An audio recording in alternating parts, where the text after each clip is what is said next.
Hai murid-murid, apa kabar? Okey, kita akan sambung pelajaran kita pada minggu ini dan saya harap semua murid dalam keadaan sihat, dalam keadaan ceria. Jangan lupa amalkan penjagaan SOP dalam keadaan COVID sekarang ini ya. Okey, cikgu harapkan murid-murid sudah bersedia dengan pelajaran kita pada kali ini. Dalam sesi pelajaran yang lepas, kita telah belajar tentang ciri benda hidup.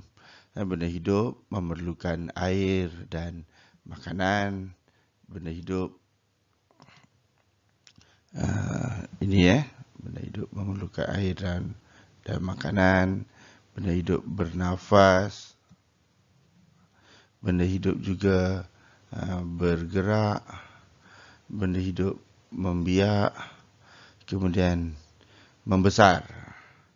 Membesar ada contoh bayi sini, ni, dan juga contoh ayam, contoh pokok bunga. Ini di pelajaran kita yang lepas. Jadi ada berapa ciri ni? Ada 5 ciri benda hidup. Ini dalam pelajaran yang lepas dan pada sesi yang lepas juga sambung balik. Kemudian ini kita ulang balik sini sikit . Ini bernafas. Kemudian ayam ini membiak. Ini bergerak ni, orang ni, murid ini bergerak. Kemudian apa lagi? Ini gajah ini memerlukan air dan makanan. Kemudian tumbuhan ini membesar. Begitulah cara tulisnya. Ini latihan yang kita buat hari itulah. Ini kita ulang balik pada latihan muka surat 13 ni. Ini pokok ialah benda hidup. Kemudian lilin bukan benda hidup. Cendawan benda hidup. Robot bukan. Bola bukan. Dan ulat ialah benda hidup. Begitu cara dia. Ini kena tanda lah. Nanti murid-murid tanda. Murid-murid tanda. Ini untuk rujukan dan murid buat semakan nanti. Baik. Kita teruskan kepada pelajaran kita pada hari ini. Apa nak dibuat hari ini? Hari ini kita nak belajar apa yang sama dan apa yang berbeza pada ciri pada benda hidup. Dalam buku teks kita rujuk pada muka surat 22. Muka surat 22 ini dia sambungan daripada pelajaran kita yang lepas. Dia minta apakah persamaan. Dia tanya sini kan. Ini garis. Persamaan. Apakah persamaan antara benda hidup dan benda bukan hidup? Dan dia tanya apa pula perbezaannya? Tadi dia tanya persamaan. Sekarang dia tanya apa pula perbezaannya. Macam itu. Jadi dia tanya. Ini dia kata, lihat burung itu. Lihat burung itu sedang terbang. Sedang terbang. Bergeraklah maksudnya. Sedang terbang itu maksudnya burung itu bergerak. Tapi di masa yang sama, kawan dia yang pakai baju biru ni, dia cakap, iyalah betul lah. Dia kata, kapal terbang pun sedang terbang di udara. Dua-dua sedang terbang. Jadi kita kata burung dan kapal terbang boleh bergerak.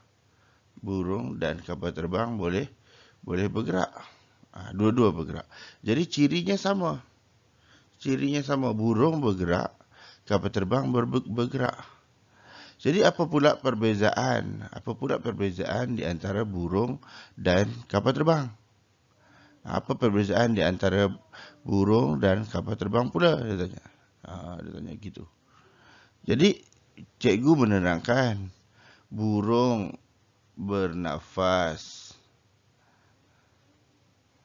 dan memerlukan air, ya, dan makanan, membiak, membesar. Kapal terbang bernafas tak? Kapal terbang tidak bernafas. Dia tidak memerlukan air dan makanan. Mungkin dia pakai air lah. Tapi bukan untuk makanan dan minuman. Kapal terbang tidak membiak dan kapal terbang juga tidak membesar. Oleh itu,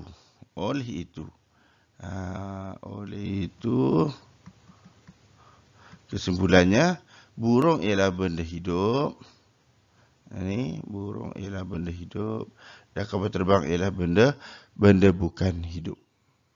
Jadi oleh itu burung ialah benda hidup dan kapal terbang pula ialah benda bukan hidup. Ini perbandingan antara burung dan kapal terbang. Ciri dia tadi kita dah lihat, persamaan dia.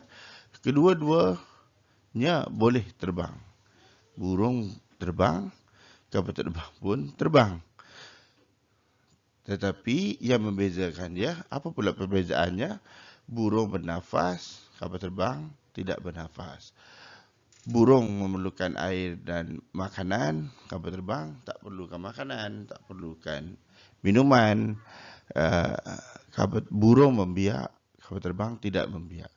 Dan burung membesar, kapal terbang dia tak membesar. Kapal terbang itu besar tapi tidak membesar.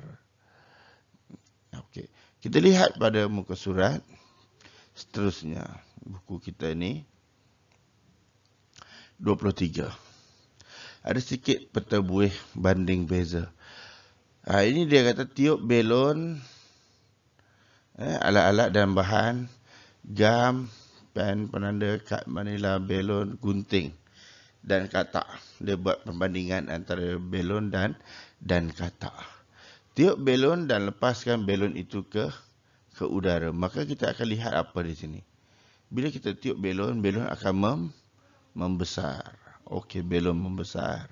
Katak juga membesar daripada kecil kepada besar. Kemudian bila kita lepaskan belon yang sudah ditiup tadi, belon bergerak.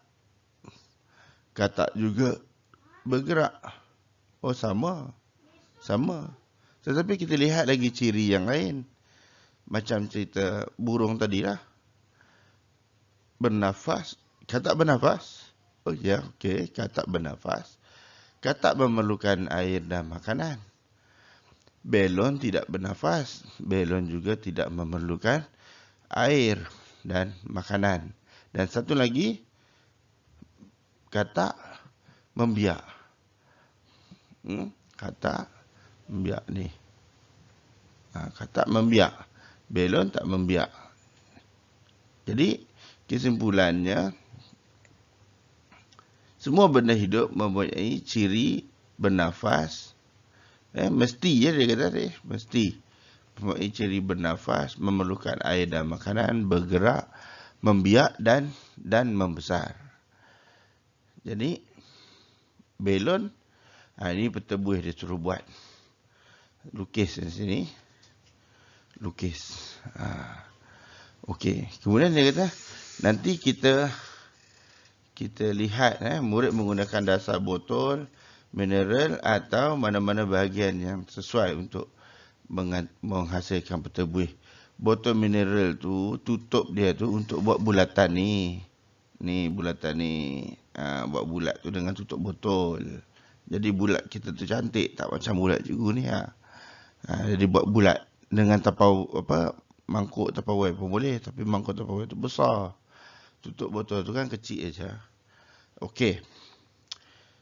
Jadi guru boleh menggunakan benda hidup atau benda hidup yang lain seperti gelang getah dan arnab, kipas dan pokok semalu. Okey. Baik, kita lihat pada seterusnya. Jadi ini.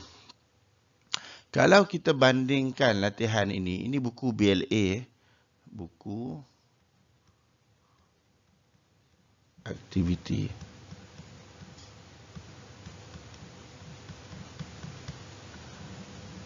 Buku aktiviti ni buku BLA lah. Buku biru. Buku biru. Dalam buku biru itu muka surat 15. Nih. Muka surat 15. Jadi dia suruh kita ciri tajuk kita ialah ni. Ni tajuk.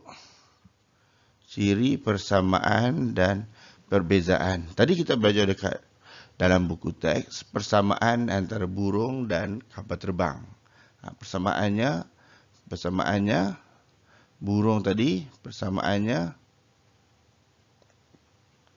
bergerak. Kapal terbang juga bergerak tadi. Dan sekarang dia minta kita cari persamaan antara siput dan yang keduanya ialah kipas angin. Nanti murid-murid tengok tanda arahannya ialah tanda right pada jawapan yang betul.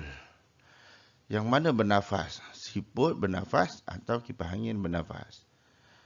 Yang mana memerlukan air dan makanan? Siput memerlukan air makanan, kipas angin memerlukan air dan makanan tak? Jadi kita tanda pada jawapan yang betul saja. Jawapan yang tak berkenaan tak perlu tanda. Dia tak suruh pangkah. Ada arahan suruh pangkah? Tak ada. Tak suruh pangkah, jadi kita tak payah. Kita tanda right pada jawapan yang betul. Bergerak, siput bergerak. Adakah siput bergerak? Adakah kipas angin bergerak? Tanda. Jadi kita tahu dalam ini cirinya, contoh cikgu bagi. Siput kita kata, oh okey betul cikgu, siput ini bergerak. Okey, siput bergerak. Kipas angin tidak bergerak. Kipas angin bergerak cikgu, dia pusing kiri kanan. Okey, kipas angin bergerak.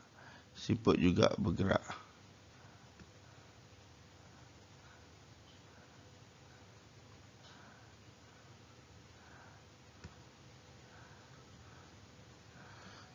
Okey. Jadi ada dua persamaan.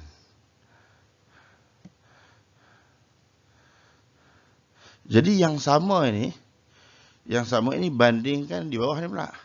Bandingkan siput dengan kipas. Isikan jawapan yang betul. Antara siput dan kipas, apa yang sama?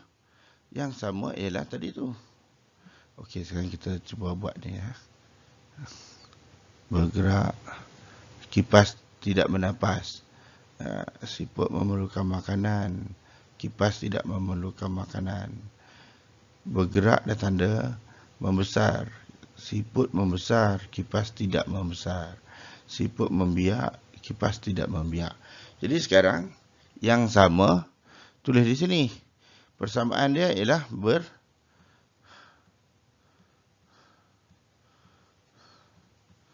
bergerak. Perbezaannya pada siput ke pada kipas angin? Pada siput ada banyak. Jadi kita tulis kat sini. Siput. Satu siput bernafas. Yang kedua, siput memerlukan, ini panjanglah kan tulis, memerlukan air. Kemudian bergerak kita dah tulis. Kemudian membesar, siput ni membesar. Kemudian di akhir sekali siput membiak,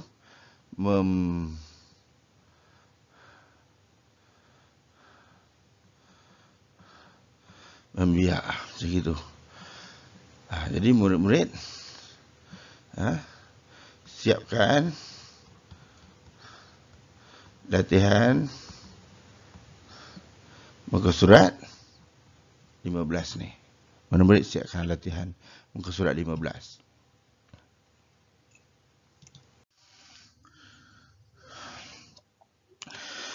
Jadi kita susun semula pergi ke mana ni?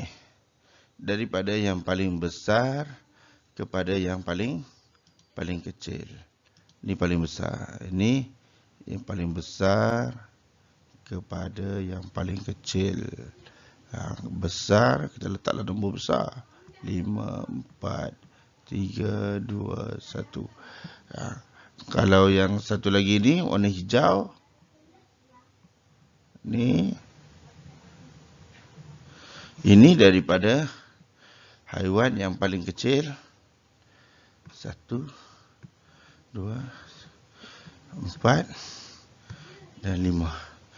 Haiwan yang paling kecil dan haiwan yang paling besar. Okey, kita pergi kepada latihan muka surat 25, bahagian mari jawab. Mari jawab, kita lihat dalam latihan ini, dia bagi gambar pokok kelapa, pokok pisang, padi, rumput. Jadi, gambar-gambar ini kita cari yang mana yang paling besar, yang mana yang paling kecil. Jadi, paling besarnya apa? Paling besar ialah pokok kelapa. Nombor 2 besar, pokok pisang. Kemudian, pokok padi. Dan yang paling kecil ialah rumput. Dan latihan dalam buku kita ini, dia kata susun. Nombor 1, perhatikan tumbuhan. Dia kata perhatikan tumbuhan. Ni cik garis. Perhatikan tumbuhan. Perhatikan tumbuhan. Kemudian dia kata susun tumbuhan. Susun tumbuhan ikut urutan saiz dari kecil kepada besar. Kecil. Kecil mula dengan padi. Lepas padi, rumput. Lepas rumput, pokok pisang. Dan yang paling besar ialah pokok kelapa. Dia tulis jawapan dalam tu. Okey. Next. Ini latihan kita dalam buku BLA. Ini latihan lah. Okey. Jangan lupa tulis hari dan tarikh. Tadi pun sama. Saya tak sebut. Lupa. Okey. Susun saiz ikan berikut daripada saiz kecil kepada saiz yang besar. Saiz kecil. Ada berapa ni? 1, 2, 3, 4, 5. Saiz yang paling kecil kita letak nombor berapa? Nombor 1, nombor 2, nombor 3, nombor 4 dan nombor 5. Macam itu. Di bawah ini terbalik. Yang ni saiz garis ni, murid-murid garis.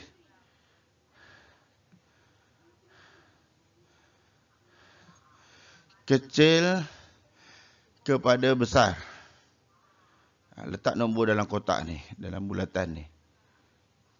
Baik, latihan yang di bawah ni, tumbuhan, nomborkan. Nomborkan, letak nombor lah. Letak nombor 1, 2, 3, 4, 5. Ni pun sama, letak 1, 2, 3, 4, 5. Letak nombor dalam bulatan tu. Yang ni berbeza. Tumbuhan berikut daripada saiz yang besar kepada saiz yang kecil. Mula dengan besar. Jadi yang ini di atas ni yang paling kecil. Nombor 1 paling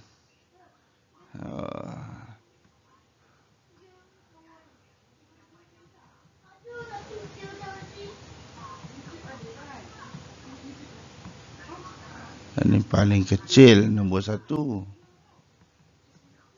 Yang ni yang paling besar, nombor 1. Dia terbalik. Jangan sama. Jadi, nombor 1, yang paling besar, nombor 1. Yang paling kecil, nombor 5. Susunan dia. Yang ni murid boleh cuba. Jadi, yang atas ni bermula dari 1, 2, 3, 4, 5. Yang di bawah pun mula dari 1, 2, 3, 4, 5. Cuma yang ini mula dari yang paling kecil. Yang di bawah ni mula dari yang paling besar. Itu je beza dia. Itu beza dia. Murid-murid boleh buat latihan ini. Nanti kita akan bincang jawapannya. Okey. Sampai sini.